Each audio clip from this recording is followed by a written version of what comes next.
जय श्री राम दोस्तों।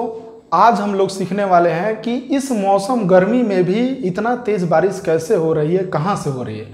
अगर इसके पीछे का वजह तूफान है तो तूफान कैसे उठता है, तूफान किन किन राज्यों को ज़्यादा प्रभावित करता है, तूफान पर नियंत्रण कैसे पाया जा सकता है और ये तूफान कैसे अपने आप ख़त्म हो जाता है, इन सभी बातों को डिटेल में हम लोग आज के इस वीडियो में देखने वाले हैं।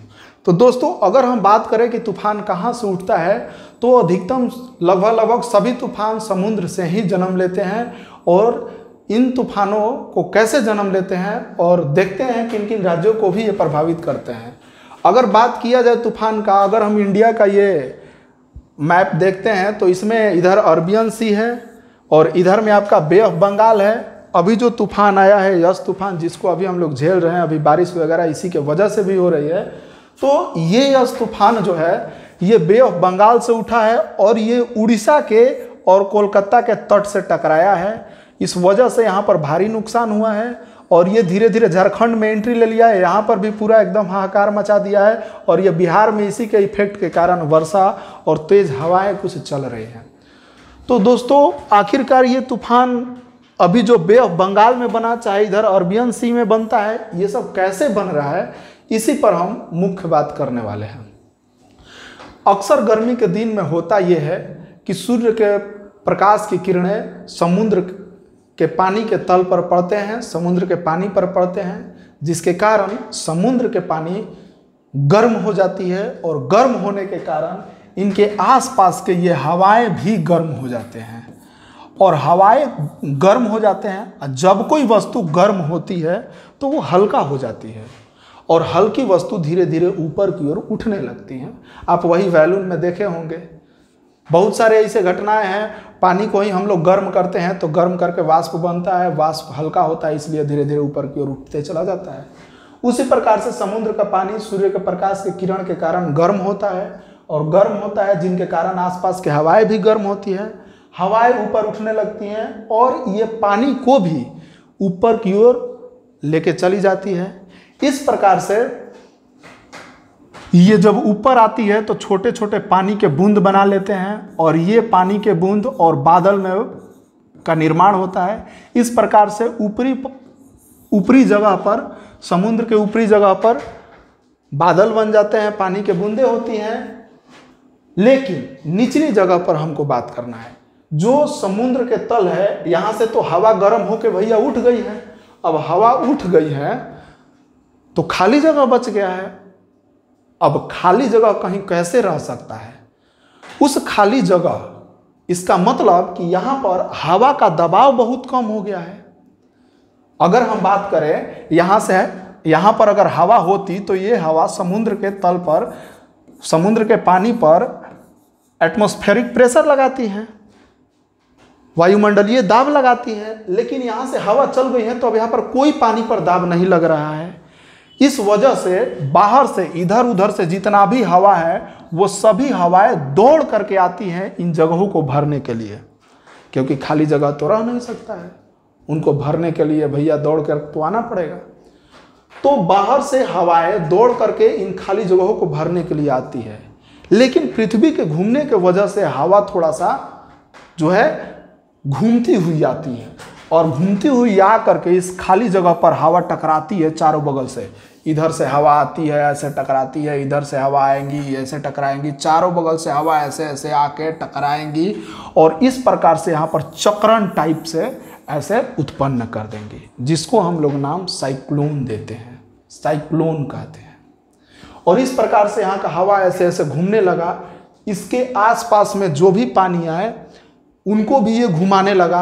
अब इस प्रकार से ये एक भयानक विकराल रूप धारण करने लगता है, धीरे धीरे धीरे धीरे बहुत बढ़ने लगता है। डिपेंड करता है कि इसका स्पीड कितना होगा, ये इस बात पर निर्भर करता है कि चारों ओर से कितना स्पीड से हवाएं आई हैं। अगर अधिक स्पीड से हवाएं दौड़ी हैं तो यहाँ पर बहुत स्पाइनिंग का स्पीड बहुत ज़्यादा होगा और इस प्रकार से ये चक्रण करने लगता है। अब ये चक्रण धीरे धीरे बहुत विशाल हो जाता है, इतना विशाल हो जाता है कि आप इसका अंदाजा लगा सकते हैं कि ये लगभग 150 किलोमीटर रेडी से 200 किलोमीटर डायमीटर का इसका डायमीटर होता है। ये जो स्पाइनिंग बनता है इसका 150 से 200 किलोमीटर का डायमीटर होता है।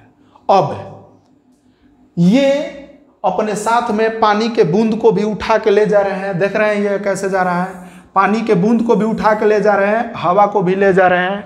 अभी नीचे से ऊपर धीरे धीरे जाता है, तो ये सब जैसे जैसे नीचे से ऊपर जाते हैं हम लोग का तापमान घटते जाता है।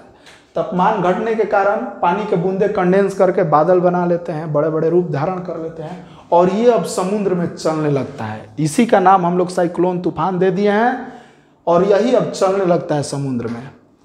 अब ये जब 70 किलोमीटर प्रति घंटा के स्पीड से ज़्यादा चलता है, अक्सर बहुत सारे तूफान आते रहते हैं समुद्र में, बहुत दूर दूर आए तो उससे मतलब बीच बीच में आए तो उससे मतलब नहीं रहता है, लेकिन आसपास में जब इधर आते हैं इस इलाके में तो ये परेशानी करते हैं। अब ये जब 70 किलोमीटर प्रति घंटा के स्पीड से ज़्यादा स्पीड से चलने लगते हैं तो उनको तूफान नाम दे दिया जाता है कि अब ये हानिकारक करेंगे। अब ये समुद्र में चलने लगते हैं। इस प्रकार से ये आते हैं, ऊपर बादल वगैरह भी है, बादल इधर उधर छितरा भी रहा है। अब ये आते हैं और आ करके जितना स्पीड रहेंगे उतना ज़्यादा यह भयानक होगा, और ये लगातार प्रोसेस होते जा रहा है। ये आते हैं और आ करके किसी चीज़ से टकराते हैं तट से। जैसे अभी जो यश तूफान है वो आके उड़ीसा में टकराया, उड़ीसा और वेस्ट बंगाल के यहाँ पर टकराया है। इस वजह से इधर का नुकसान बहुत ज़्यादा हुआ है। उड़ीसा में काफ़ी नुकसान हुआ है, वेस्ट बंगाल में काफ़ी नुकसान हुआ है, झारखंड में भी अभी लोगों को इधर से उधर सेफ्टी जगह पर लाया जा रहा है। और ऊपर से जो बादल है साथ में अगल बगल बहुत सारे दूर के इलाका में ये क्या करते हैं, ये सारे ये जो इलाका है इसमें बारिश कराते हैं, तेज़ हवाएं चलाते हैं। इस प्रकार से तूफान का निर्माण होता है। और ये तूफान लगातार इसका जब ये चलता है स्टार्टिंग में तो इसका स्पीड ज़्यादा रहता है, लेकिन जब टकराता है तल से तो इसका स्पीड थोड़ा सा कम हो जाता है। उस जगह पर बहुत ज़्यादा नुकसान कराता है, लेकिन फिर इसका स्पीड धीरे धीरे कम होते चला जाता है। अब इसका स्पीड धीरे धीरे कम होते चला जाता है। अब बीच बीच में आके जब कहीं पहाड़ी वगैरह से टकराता है, बड़े बड़े पहाड़ हो गए उनसे जाके टकराता है तो वहाँ पर नुकसान कराता है, लेकिन उसके बाद में धीरे धीरे करके इसका स्पीड कम हो जाता है। अब बात उठता है कि जब ये तूफान समुद्र तक रहता है, आता है, तो वहाँ तक तो ये नुकसानदायक रहता है, क्योंकि मान लीजिए समुद्र से आया यहाँ पर, यहाँ तक टकराया तो इधर तो नुकसान कराएगा, इस एरिया में नुकसान कराएगा इधर। लेकिन जैसे ही इससे आगे बढ़ेगा तो अब उसका पानी से संपर्क छूट गया, अब पानी से संपर्क हट गया, समुद्र से संपर्क हट गया, तो अब इस तरह की घटनाएं नहीं होंगी। समुद्र से पानी ऊपर उठ के नहीं जाएगा। जब ऊपर उठ के नहीं जाएगा तो बादल ही केवल बचेगा, और वो बादल आसपास में बारिश करा के और धीरे धीरे शांत हो जाते हैं। तो इस प्रकार से तूफान जन्म लेता है और धीरे धीरे अपने आप 5-6 दिन के बाद ये नष्ट हो जाता है। 6 से 7 दिन का कोई भी जनरल तूफान होता है।